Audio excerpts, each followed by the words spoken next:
Did you know that the Nag Hammadi Library contains ancient texts that could change the way we understand Christianity? In this video, we'll be taking a look at some of the most shocking discoveries from this incredible archaeological find and exploring what they mean for our understanding of Jesus Christ and the origins of Christianity. So make sure to stay tuned. The Nag Hammadi Library was discovered in 1945 by a farmer digging a canal in Upper Egypt.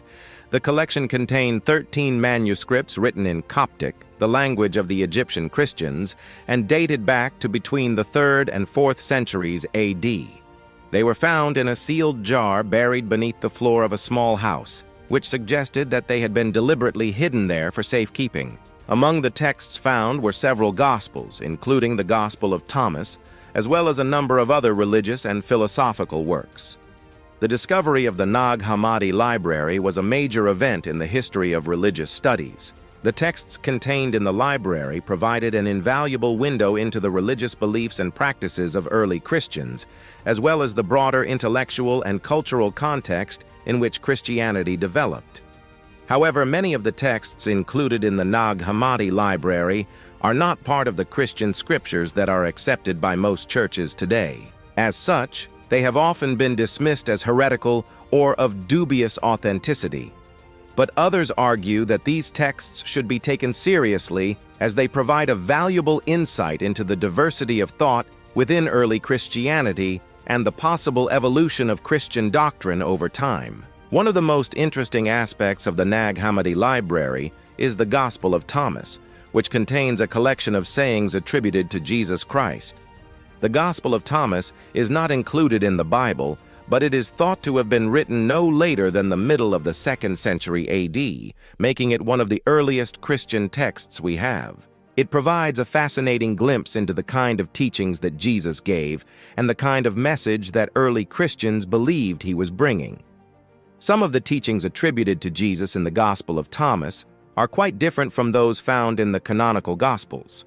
For example, in Thomas, Jesus says, "Whoever discovers the interpretation of these sayings will not taste death." This saying suggests that the Gospel of Thomas may have been written during a time when Christians were being persecuted by the Romans and were expecting Jesus to return soon and save them from their oppressors.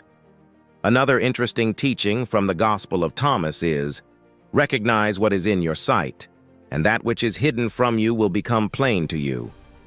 This saying has often been interpreted as a call for early Christians to be aware of the presence of Jesus in their everyday lives, even in the midst of persecution. It's important to note that the Gospel of Thomas is not the only text in the Nag Hammadi Library that presents a different perspective on Christianity than the one that eventually became the dominant view. There are also a number of other texts that challenge traditional views of religious doctrine, such as the Gospel of Philip, which discusses the relationship between Jesus and Mary Magdalene. After examining these texts, many scholars believe that one of the most surprising insights that can be drawn from them is the idea that early Christianity was far more diverse and complex than is often portrayed in modern discussions of the faith. The Nag Hammadi Library shows that there were a variety of different groups of Christians with different beliefs and practices, and that the story of Jesus was interpreted in a variety of different ways by different people. In conclusion, the Nag Hammadi Library is a truly remarkable discovery that has had a profound impact on our understanding of early Christianity. The texts found in the library provide an invaluable window into the religious beliefs and practices of early Christians, as well as the broader intellectual and cultural context in which Christianity developed. While some of the texts in the library are not part of the Christian scriptures that are accepted by most churches today, they should not be dismissed as heretical or of dubious authenticity. Rather, they should be taken seriously as they provide a valuable insight into the diversity of thought within early Christianity and the possible evolution of Christian doctrine over time.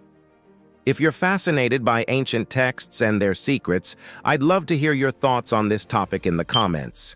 For more on mysteries and historical enigmas, check out my video on the Gospel of Thomas, the hidden teachings that could change Christianity. And don't forget to like, share, and subscribe for more ancient texts and their secrets. You can also click the link in the video description to expand your understanding of Christianity and its hidden roots with the must-read books.